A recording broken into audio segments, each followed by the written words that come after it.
আমাদের প্রধানমন্ত্রীর পরিকল্পিত যে ভারত সফর, সেই ভারত সফর হচ্ছে না, এই ঘোষণা আমরা একদিন আগেই পেয়েছি।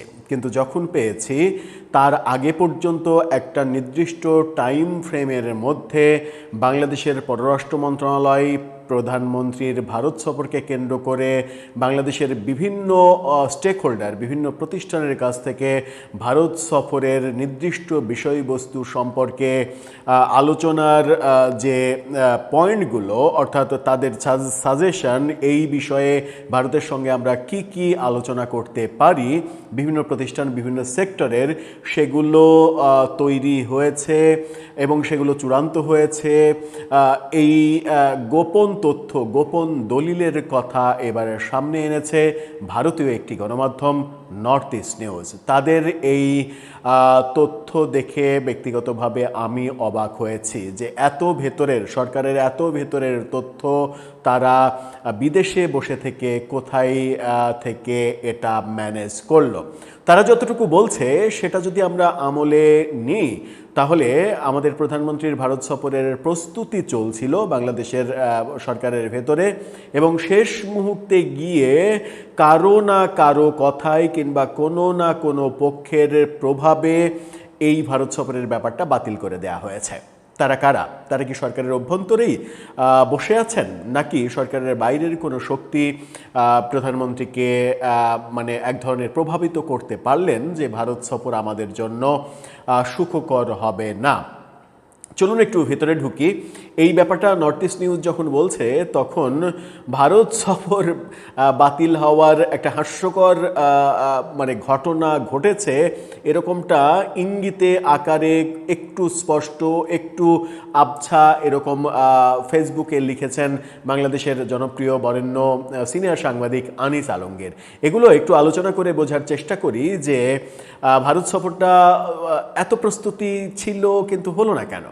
কি সেই পেছনের পর্দার কারিগর, কারা তারা? চলুন একটু আলোচনা করে বোঝার চেষ্টা করি এই ভিডিওতে। থাকবেন পলিটিক্স টিভির নিয়মিত আয়োজনে।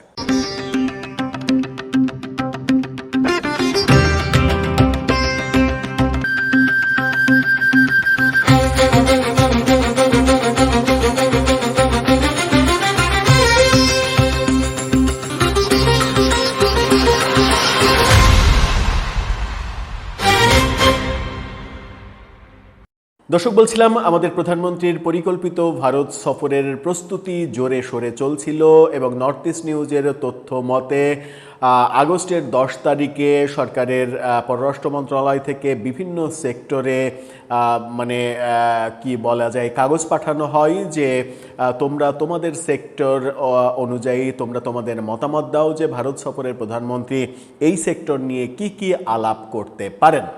অর্থাৎ ধরেন মানে জ্বালানি রয়েছে, মানে বিদ্যুৎ রয়েছে, আন্তর্জাতিক সম্পর্ক রয়েছে, খনিজ সম্পদ রয়েছে, এছাড়া আরও অনেক ব্যাপার তো রয়েছে, পানি সম্পদ মন্ত্রণালয়ের গঙ্গা তিস্তা চুক্তি রয়েছে, এরকম আরও অনেক ব্যাপার। এমনকি রোহিঙ্গা নিয়েও মতামত প্রত্যাশা করা হয়েছিল, এবং সেই মতামতগুলো নির্দিষ্ট জায়গায় পৌঁছেছিল এমন দাবি করছে নর্থ ইস্ট নিউজ। তাদের শিরোনামটা দেখে নিন। তারা বলছে, ব্যাপারটাকে এক্সক্লুসিভ বলছে তারা, Bangladesh foreign ministry note reveals board agenda prepared for Tarique's India visit. অর্থাৎ আমরা যদি একটু বাংলায় বলি তাহলে তারেকের ভারত সফরের জন্য প্রস্তুতকৃত বিস্তৃত কর্মসূচি প্রকাশ করলো বাংলাদেশ পররাষ্ট্র মন্ত্রণালয়ের নোট। মানে প্রকাশ করলো এই ভাষা তারা ব্যবহার করেছে বটে, কিন্তু ব্যাপারটা আসলে ইংরেজির সরাসরি বাংলা করলে যে মিনিংটা দাঁড়ায় সেটা হচ্ছে যে নর্থ ইস্ট নিউজ এই ব্যাপারটা, তথ্যটা মানে পেয়েছে, উদ্ধার করেছে। পররাষ্ট্র মন্ত্রণালয়ের ভেতর থেকে এই তথ্যটা তারা উদ্ধার করেছে এমন দাবিটা তারা করছে। এবং তারা বলছে যে প্রধানমন্ত্রী তারেক রহমানের ভারত সফরকে সামনে রেখে বাংলাদেশের পররাষ্ট্র মন্ত্রণালয় পানি, বাণিজ্য, চীন, নিরাপত্তা, রোহিঙ্গা শরণার্থী, বহুপাক্ষিক সহযোগিতা ও আঞ্চলিক কূটনীতি সহ ভারত সফর বিষয়ক একটি বিশদ প্রতিবেদন প্রস্তুত করেছিল। তাহলে হলো না কেন সফরটা? কি বলছে তারা? প্রধানমন্ত্রী তারেক রহমানের বাতিল হওয়া নয়াদিল্লি সফরকে সামনে রেখে বাংলাদেশের পররাষ্ট্র মন্ত্রণালয় ভারত বাংলাদেশ সম্পর্ক নিয়ে একটি বিশদ প্রতিবেদন তৈরির কাজ শুরু করেছিল এবং কর্মকর্তাদের বিভিন্ন দ্বিপাক্ষিক, আঞ্চলিক, বহুপাক্ষিক বিষয়ে নিজেদের অবস্থান হালনাগাদ করতে বলেছিল। অর্থাৎ পররাষ্ট্র মন্ত্রণালয়ে তাদের মতামত, তাদের রিপোর্ট পাঠাতে বলেছিল।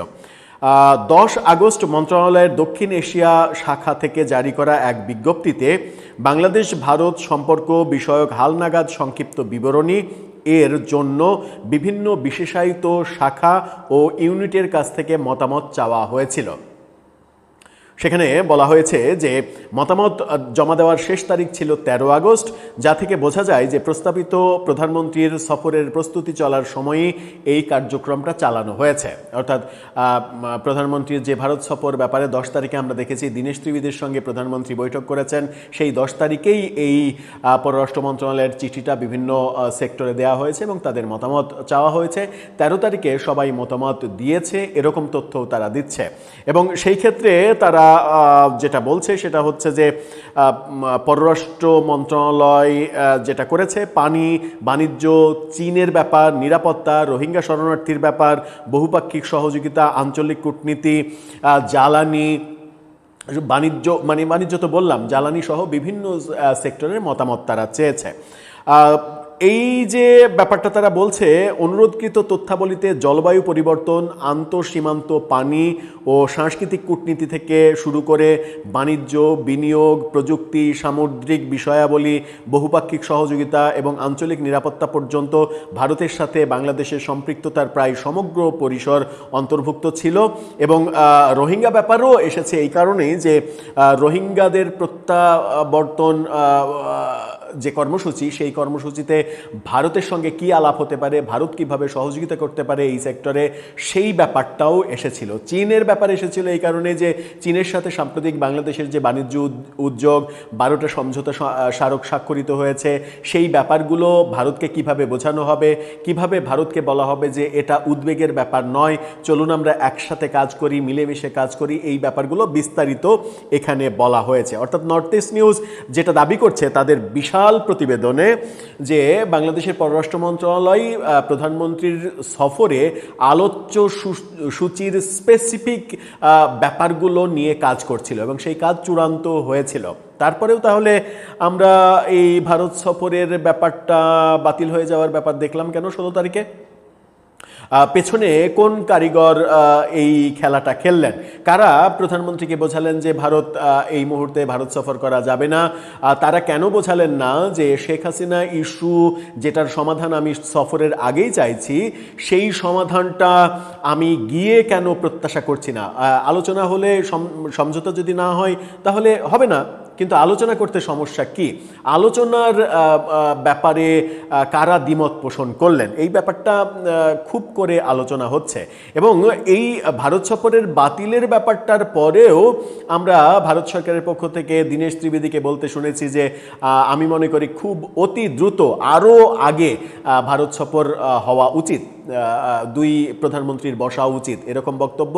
এবং অসমর্থিত সূত্রে এরকম কথাও আমরা শুনেছি যে ভারত থেকে যে বার্তা দীনেশ ত্রিবেদী এনেছিলেন, সেই বার্তায় বাংলাদেশকে জানানো হয়েছিল 22, 23, 24 এই 3 দিনের যে কোনো 2 দিন তুমি সফর করতে পারো। এই 3 দিনের যে কোনো 2 দিন হলে নরেন্দ্র মোদী সময় দিতে পারবেন, এই 3 দিনের যে কোনো 1 দিন তিনি সময় দেবেন। কিন্তু সব কিছু ভেস্তে গেল। কিন্তু মজার ব্যাপার হচ্ছে যে এই যে মানে ব্যাপার, ভারত সফর কেন বাতিল হলো, এটার পক্ষে বিপক্ষে এক শ্রেণীর গণমাধ্যম এক ধরনের উস্কানি দিচ্ছে, উল্লাস প্রকাশ করছে, ভারত সফর বাতিল হওয়াতে যেন তারা বিশ্ব জয় করেছে, এই ব্যাপারগুলোও দেখছি। এই ব্যাপারগুলো যখন এক শ্রেণীর গণমাধ্যমের দেখছি, তখন বাংলাদেশের বরেণ্য সাংবাদিক আনিস আলমগীর তিনি একটা ফেসবুক পোস্ট দিয়েছেন। পোস্টটা পড়ে আমি অনেকখানি অবাক হয়েছি যে ঘটনাটা আসলে কি। পোস্টটা দেখুন, তিনি পোস্টে লিখছেন, টক শোতে মারামারি করা ডক্টর শহীদুজ্জামান নামের এক পাকিস্তান প্রেমী উন্মাদ মাহমুদুর রহমান মান্নার সঙ্গে গতকাল একটা টক শোতে বলেছেন রাতের বেলায় তারেক জিয়ার বাসায় প্রচণ্ড ঝগড়া হয়েছে, প্রধানমন্ত্রী ভারত সফরে গেলে পররাষ্ট্রমন্ত্রী পদত্যাগ করবেন এমন হুমকি নাকি তিনি দিয়েছেন, সেজন্য ভারত না যাওয়ার সিদ্ধান্ত নেওয়া হয়েছে। আবার বলছেন খলিল এটা অস্বীকার করেছেন, আবর্জনা, আমি এর সত্য মিথ্যা কিছুই জানি না, কোনো মিডিয়ার সংবাদেও দেখি নাই, তিনি কোথায় এই সংবাদ পেয়েছেন। আপনাদের কি মনে হচ্ছে পররাষ্ট্রমন্ত্রীর এই হুমকির কারণেই কি প্রধানমন্ত্রী আপাতত সফর বাতিল করেছেন? এরকম ব্যাপার একজন মানে শহীদুজ্জামান নামে একজন এই উদ্ভট ব্যাপারগুলো সামনে এনেছেন এমনটা দাবি করেছেন। যদিও শহীদুজ্জামানের এই বক্তব্য আমার দেখার সৌভাগ্য হয়নি কোনো টেলিভিশন চ্যানেলে। আনিস আলমগীর নিশ্চয়ই এই ঘটনা নিয়ে মিথ্যা কথা বলবেন না এত সেন্সিটিভ একটা ইস্যুতে, কিন্তু এত সেন্সিটিভ একটা কথা খুব সহজেই কি বলে দেওয়া যায়? মানে একটা দেশের পররাষ্ট্রমন্ত্রী কি এরকম বলার সাহস রাখেন প্রধানমন্ত্রীকে যে আপনি যদি এটা করেন তাহলে আমি পদত্যাগ করব? মানে এরকমটা এই যে আজগবি ব্যাপারগুলো যারা বলছেন এবং আনিস আলমগীর বলছেন যে এই ঘটনাগুলো যখন ঘটছে তখন এটা নিয়ে আমি টেলিভিশন টকশোতে বসবো এবং আমি আমার মতামত জানাবো। আনিস আলমগীর কি মতামত দিলেন সেটা নিয়ে আমরা আলোচনা করতে চাই না, কিন্তু এই যে ভেতরে ভেতরে এই উস্কানিগুলো দেয়া হচ্ছে যে সরকারের ভেতরেই এক ধরনের এটা নিয়ে বহুপক্ষ হয়ে গেছে, এক পক্ষ চাইছে সফর হোক আর এক পক্ষ চাইছে সফর না হোক, এই ব্যাপারগুলো কেন, এই লিকেজগুলো কেন তৈরি হচ্ছে? এটা কি সরকারের জন্য ভালো কিছু হচ্ছে? আমার মনে হয় যে এই খুচরা যে ব্যাপারগুলো, উদ্ভট আলোচনাগুলো, এই আলোচনাগুলো যেন তৈরি হতে না পারে সেই কারণে সরকারকে আরও বেশি সচেতন থাকতে হবে এবং এই ইকুয়েশনও করতে হবে যে ভারত সফর করে সমস্ত আলোচনা করে চেষ্টা করাটা ভালো ছিল, নাকি ভারতকে শর্ত দেয়া যে তুমি শেখ হাসিনাকে ফেরত দিতে রাজি হলে তারপরে আমি সফরে যাব, তাহলে তো সফরের প্রয়োজনই নেই। কোনটা আসলে ভালো হলো? নাকি যত কথাই মুখে বলা হোক না কেন সামনে যেহেতু আরও কয়েকদিন সময় রয়েছে, শেষ মুহূর্তে নাটকীয়ভাবে আমরা প্রধানমন্ত্রীকে ভারত সফর করতে দেখলেও আশ্চর্য হব না। কোনটা ঘটবে? দর্শক আপনার মতামত এই ব্যাপারে জানিয়ে লিখতে পারেন আমাদের কমেন্ট বক্সে।